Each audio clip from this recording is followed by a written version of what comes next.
भाग्य का लिखा कोई नहीं बदल सकता। कहानी के अनुसार बहुत पुरानी बात है। पंचनाद देश में एक राजा था। राजा की 7 बेटियां थी। एक दिन राजा ने बेटियों से पूछा, मैं तुम्हें कैसा लगता हूँ? बड़ी बेटी ने कहा, मुझे शहद से मीठे लगते हैं। दूसरी ने पूछा, तो आप मुझे गुड़ जैसे मीठे लगते हैं। और तीसरी, चौथी, पांचवी और छठी ने कुछ ऐसी ही बातें कही। किसी ने शक्कर की तरह, किसी ने शहद की तरह, किसी ने मिश्री की तरह जैसा मीठा कहा। सबसे छोटी वह राजा की सबसे प्रिय बेटी से पूछने पर उसने कहा कि आप मुझे नमक की तरह लगते हो। तो राजा को यह सुनकर बहुत गुस्सा आ गया।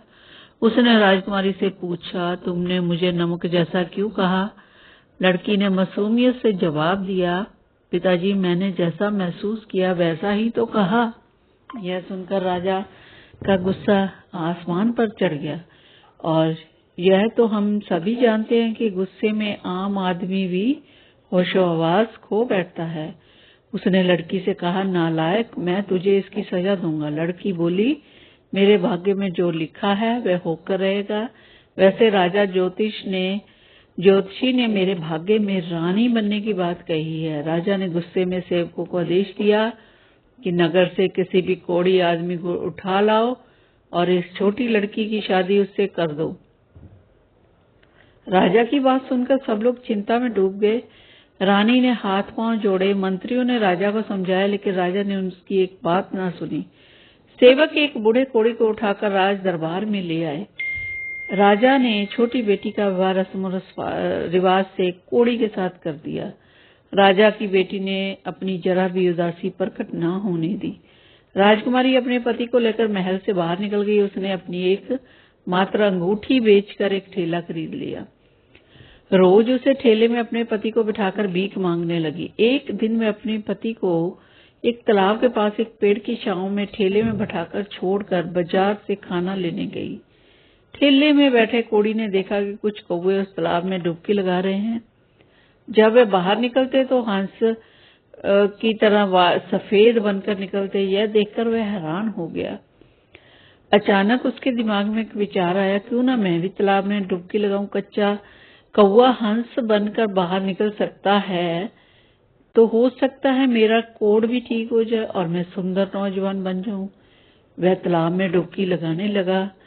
उतरने ही लगा था कि उसने सोचा कि यदि मैं सुंदर नौजवान बनकर बाहर निकलूंगा तो मेरी पत्नी मुझे कैसे पहचानेगी। बस यह सोचकर उसने अपनी चितली उंगली को पानी से बाहर रखकर डुबकी लगाने का फैसला कर लिया ताकि उसकी पत्नी उसे पहचान ले। डुबकी लगाकर वह पानी से बाहर निकला तो उसका सपना साकार हो चुका था। वह मुस्कुराता हुआ ठेले पर बैठ गया।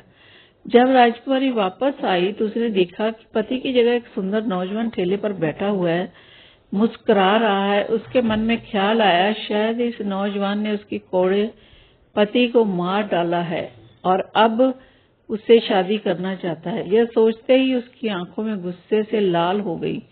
वह युवक से बोली, बता मेरा पति कहाँ है, नहीं तो मैं तुझे मार डालूंगा।